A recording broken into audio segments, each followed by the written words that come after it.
Sir నమస్తే అండి. నమస్తే. కొండా సురేఖ గారు, వాళ్ళ అమ్మాయి కొండా సుష్మిత గారు. ఈ వివాదం రోజు రోజుకి చినికి చినికి గాలి వానలాగా మారుతోంది. సో ఎక్కడ పైకి పెద్దగా కనిపించకపోయినా చాప కింద నీరులా ఏదో జరగబోతోంది అనే సంకేతాలు ఇస్తున్న నేపథ్యంలో కొండా సురేఖ గారిని ఏమైనా బర్తరఫ్ చేసే అవకాశాలు ఉన్నాయా రాజకీయాల్లో? అంటే ఇక్కడ రకరకాల స్పెక్యులేషన్స్ కూడా నడుస్తున్నాయి. ఆవిడ జనసేనలోకి వెళ్ళే అవకాశం ఉంది అని ఒక మీడియా ఆల్రెడీ కథనాలు ప్రచురించారు. ఆల్రెడీ కథనాలు బయటకు వచ్చినాయి. ఆవిడ కీలక పాత్ర పోషించబోతున్నారు. ఎవరు? సుస్మిత గారు పోషించబోతున్నారు. పరకాల పరగణ అంతా వాళ్ళ కంట్రోల్లోకి వెళ్ళబోతోంది. ఆ విధంగా తెలంగాణలో ఒక బిగ్ అంటే నోన్ ఫేస్ ఒకటి కావాలి. ఎలాగూ ఆ వ్యాక్యూమ్ని ఆవిడ ఫిల్ చేయబోతున్నారు. కొండా సురేఖ గారు, అలాగే కొండా మురళి గారు, వారి కుమార్తె గారు, వీళ్ళందరూ ఫిల్ చేయబోతున్నారు అని మాట్లాడుకుంటున్నారు. కానీ ఒకవేళ జనసేనలోకి ఆవిడ వెడితే అది ఒక రకంగా ఆత్మహత్య సదృశ్యమే. అంటే ఆవిడ రాజకీయ ఉనికిని ఆవిడే రద్దు చేసుకున్నట్టుగా తయారవుతుంది అనే దానిలో పెద్దగా మొహమాట పడాల్సిన అవసరం లేదు. ఎందుకు అలా ఆ సంకేతాలు ఎందుకు చెప్తారు మీరు? అంటే జనసేన మీద, పవన్ కళ్యాణ్ మీద ఇక్కడ ఉన్నటువంటి కోర్ తెలంగాణ ఏరియాలో ఉన్నటువంటి ఒక అభిప్రాయం మనకు తెలుసు. అందుకని ఆ అభిప్రాయం మేరకు చెప్తున్నాను. మొన్న జరిగిన వ్యవహారం చూసాం మనం. కాంగ్రెస్ పార్టీ నుంచి పొన్నం ప్రభాకర్ వీళ్ళందరూ చాలా అగ్రెసివ్గా పవన్ కళ్యాణ్ మీద దాడి చేసిన సందర్భం కూడా చూశాం. ఆయన కూడా ఆంధ్రప్రదేశ్లో కాలువల పూడికలు ఎందుకు తీయట్లేదు ముఖ్యమంత్రి గారు, తీయకపోవడం వలన కోనసీమలో కొబ్బరి చెట్లు ఎండిపోతున్నాయి అని ముఖ్యమంత్రి గారితో అనాల్సిన విషయాన్ని ఆ కాలువల పూడిక తీయటం అనేది ఇప్పటికీ కాలేదు. ఇప్పటికీ అదే గొడవ నడుస్తోంది. కానీ ఆయన ఏమన్నాడు? తెలంగాణ వాళ్ళ దిష్టి తగిలి అన్నారు, ఈ కొబ్బరి చెట్లు కోనసీమలో కొబ్బరి అంతా నాశనం అయిపోయింది అని మాట్లాడాడు కదా. కాబట్టి ఆయన మీద ఒక అభిప్రాయం ఉంది. అలాగే ఆయన రాష్ట్ర విభజన సందర్భంగా తీవ్ర మనస్తాపానికి గురై దాదాపు 15 రోజులు 20 రోజులు నేను నిద్రాహారాలకు దూరం అయ్యాను అని చేసిన బరువైన ప్రకటన, దాని తాలూకా ప్రభావం కూడా తెలంగాణ సమాజం మీద ఉంది. అలాగే మొన్న ఆయన చేసినటువంటి దాడి, ఏది ఆయన సభకి అనుమతి ఇవ్వలేదు అని తెలిసిన తర్వాత వారి గృహంలో వారు ఒక ప్రెస్ మీట్ పెట్టి మాట్లాడినటువంటి మాటలు, దానిలో ఆయన ఎవరిని పడితే వాళ్ళని ఎలా పడితే అలా వాడేసిన సందర్భం, గద్దర్ గురించి ఆయన చేసినటువంటి విపరీత వ్యాఖ్యలు, ఇవన్నీ కలగలిసి తెలంగాణ సమాజంలో ఒక అభిప్రాయాన్ని అయితే క్రియేట్ చేసినాయి పవన్ కళ్యాణ్ మీద. ఇప్పుడు ఆ అభిప్రాయాన్ని తుడిచేయగలరా కొండా సురేఖ గారు? ఆ పగ్గాలు తీసుకుని అదంత ఈజీ అవుతుందా? ఆ బురద తను పట్టించుకోవటం అవుతుంది. కాబట్టి అందుకనే రాజకీయంగా ఆత్మహత్య సదృశ్యం అనేది.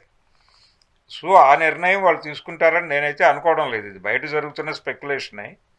చాలామంది తెలంగాణ సమాజం నుంచి ఆవిడకి హితవు చెప్పే ప్రయత్నం కూడా చేస్తున్నారు. అమ్మ, మీరు కాంగ్రెస్ పార్టీలో ఉండండి, వెళ్ళండి, అది వేరే గొడవ, కానీ బయట వినిపిస్తున్నట్టుగా అటువైపు వెళ్ళకండి, ఆ జనసేన పార్టీ వైపు వెళ్ళకండి, అది మిమ్మల్ని ఇబ్బంది పెడుతుంది, మీ శ్రేయోభిలాషులుగా చెప్తున్నాము అని కొంతమంది ఆల్రెడీ గళం విప్పి మాట్లాడుతున్నారు. కాబట్టి దీన్ని వాళ్ళు పట్టించుకుంటారని అనుకుంటున్నాను. కానీ తెలంగాణలో జనసేన ఉనికి ఏంటి సార్? అభిమానులు ఉన్నారు, పార్టీ ఇక్కడ కూడా యాక్టివ్గా ఉంటుందని చెప్పడం మినహాయిస్తే. యాక్టివ్గా ఉంది. ఆయన ఒక కమిటీని కూడా ఏర్పాటు చేశారు, ఇక్కడ ఆఫీస్ ఏర్పాటు చేశారు. 5 రాష్ట్రాల్లో మేము యాక్టివ్గా ఉండబోతున్నామని చెప్పాడు. రేపు స్థానిక సంస్థల ఎన్నికల్లో అక్కడ ఇక్కడ కూడా పోటీ చేస్తాం బలంగా అని చెప్తున్నాడు. గురించే చెప్పారు, కానీ ఇప్పుడున్న పరిస్థితి ఏంటో కొండా సురేఖ గారికి తెలియదా? ఆవిడకి తెలుసు. ఆవిడ శ్రేయోభిలాషులు అందరూ మాట్లాడుతున్నారు, ఆవిడకి హితవు చెప్పే ప్రయత్నం చేస్తున్నారు. ఈ గొడవ నడుస్తూ ఉండగా ముఖ్యమంత్రి గారు వ్యవహరిస్తున్న తీరు, రేవంత్ రెడ్డి గారు వ్యవహరిస్తున్న తీరు, ఇప్పుడు ఆయన రాగానే ఈ కార్యక్రమాలన్నీ శరవేగంతో జరుగుతాయి, ఈవిడిని మంత్రివర్గం నుంచి తప్పిస్తున్నట్టుగా గవర్నర్ గారికి ఒక ఇంటిమేషన్ ఇవ్వాల్సి ఉంటుంది.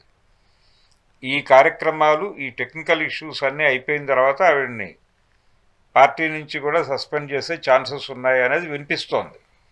అయితే ఇదే సందర్భంలో పిసిసి ప్రెసిడెంట్ గారు ఒక కీలక వ్యాఖ్య చేశాడు. ఆయన ఏమంటాడంటే, కొండా సురేఖ గారు మాట్లాడింది, సుస్మిత గారు మాట్లాడింది, ఈ మాటలకు సంబంధించి వాళ్ళకి ఆల్రెడీ షోకాజ్ నోటీసులు ఇవ్వడం జరిగింది.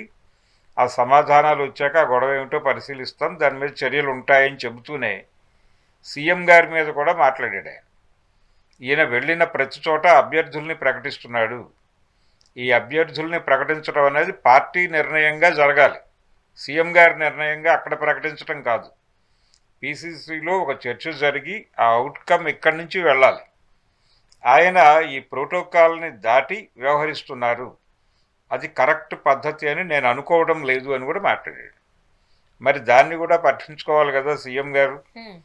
పట్టించుకుని, అంటే తను ఒక రకంగా ఫ్రాంచైజీ మోడల్లో ఉంది ఇక్కడ వ్యవస్థ. ఈ ఫ్రాంచైజీ మోడల్లో సర్వం సహా తానే అయి వ్యవహరిస్తున్నాడు రేవంత్ రెడ్డి గారు. ఇది కాంగ్రెస్ పార్టీలో ఉన్నటువంటి చాలామందిని ఇబ్బంది పెడుతోంది. ఆ ఇబ్బంది పడుతున్న వాళ్ళందరూ నెమ్మదిగా గొంతు విప్పి మాకు ఇతంతో నడవటం ఇంట్రెస్ట్ లేదు అని మాట్లాడే పరిస్థితికి వచ్చేశారు. ఇప్పుడు పార్టీ మీద తన పట్టు నిలబెట్టుకోవటానికైనా సరే ఆయన, అంటే ఇప్పుడు అభ్యర్థులను ఎందుకు ప్రకటిస్తున్నాడు ఆయన ప్రతి చోట, ఈ యుద్ధానికి దిగాల్సి ఉంటుంది అని తెలుసు ఆయనకి. అందుకని కొన్ని ప్రాంతాల్లో తన మనుషుల్ని స్ట్రెంగ్థన్ చేసుకోవటానికి అభ్యర్థుల్ని ప్రకటించుకుంటూ వెళ్ళిపోతున్నాడు ఆయన, ఇన్ఛార్జుల్ని. ఇప్పటి నుంచే ఆ ప్రకటన జరుగుతోంది. యాక్చువల్ గా మనం చెప్తే ఇండైరెక్ట్ గానే చెప్పేస్తున్నాడు ఆయన. కాబట్టి గెలిపించాలంటూ కూడా ఇప్పటి నుంచి ఎన్నికల ప్రచారం లాగా జరుగుతోంది, చెప్పేస్తున్నాడు ఆయన. అంటే ఈ ప్రచారము, ఈ ఉధృతి చూస్తే టోటల్గా ఆయన కేంద్రంగా కాంగ్రెస్ రాజకీయం జరగబోతోంది, మిగిలిన వాళ్ళందరూ ఉత్సవ విగ్రహాలే అనే విషయాన్ని కూడా కన్వే చేస్తున్నాడు ఆయన. ఈ పెయిన్ పిసిసి ప్రెసిడెంట్లో నుంచి బయటపడింది. ఏమిటిది, మనది జాతీయ పార్టీ, నిర్ణయాలు తీసుకోవడానికి మేమున్నాము, పై పార్టీ ఉంది, అక్కడి నుంచి ఆమోద ముద్ర లేకుండా మనం జాబితాలు రిలీజ్ చేయం, సీఎం గారి పేరే సీల్డ్ కవర్లో వచ్చేటువంటి కల్చర్ మంది, అలాంటిది మీరు మీ ఇష్టం వచ్చినట్టు మాట్లాడితే ఎలా అనేది ఈయన గొడవ. నేను ఫ్రాంచైజీ తీసుకుని డబ్బులు పంపించేస్తున్నాను నెల నెల ప్రాంప్ట్గా, కాబట్టి నేను నా పద్ధతిలో నేను బిహేవ్ చేస్తా అనేది ఈయన గొడవ రేవంత్ రెడ్డి. ఈ గొడవ మధ్యలోకి ఇప్పుడు కొండా సురేఖ గారు వచ్చి లొకేట్ అయ్యారు. కాబట్టి ఆవిడ మీద చర్య తీసుకోవాలనే ప్రెజర్ ఉంది ఆయన, ఆ చర్య తీసుకుంటాడు.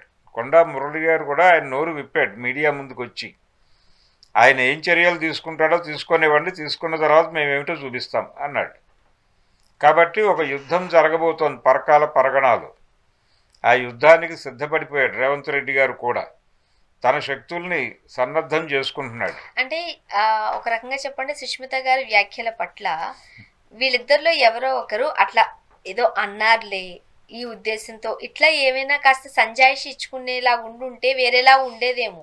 లేదు, అలా లేదు. వాతావరణం ఏదో కావాలని కూతురుతోనే మాట్లాడిపించినట్టుగా ప్రస్తుతం చూస్తున్నాయి. అంటే కూతురు గారు మాట్లాడారు, మాట్లాడిన తర్వాత వీళ్ళు ప్రొటెక్ట్ చేసుకుంటున్నారు. ప్రొటెక్ట్ చేసుకునే ప్రాసెస్లో చాలా విషయాలు మాట్లాడేశారు, ఆల్రెడీ మాట్లాడేశారు. ఒకప్పుడు మా సపోర్ట్ కీలకం అనుకున్నప్పుడేమో ఒక రకంగా వ్యవహరించాడు, ఇప్పుడు ఇంకో రకంగా వ్యవహరిస్తున్నాడు అని మాట్లాడింది ఆవిడ నిన్న. అందుకని వాళ్ళు అటో ఇటో తేల్చేసుకోవడానికి సిద్ధపడి ఉన్నారు అనేది స్పష్టం. వీళ్ళు కూడా తెగదెంపులు చేసుకోకపోతే కుదరదు అనే పరిస్థితిలోనే ఉన్నారు. గవర్నర్ గారికి ఇంటిమేట్ చేసి ఆ తర్వాత చర్యలకు ఉపక్రమిస్తారు, వాళ్ళు కూడా రెడీగానే ఉన్నారు. సో ఈ ఒక్కటే విషయం, సురేఖ గారు ఇప్పటికైనా సరే ఆవిడ శ్రేయోభిలాషులు చెప్తున్న మాటల్ని కొంచెం పట్టించుకుని ఆవిడ ఇంకేదైనా పొలిటికల్ డెసిషన్ తీసుకోవచ్చు, కానీ జనసేనని ఒకవేళ నిజమై ఉంటే అవాయిడ్ చేయడం మంచిది. థ్యాంక్ యూ అండి.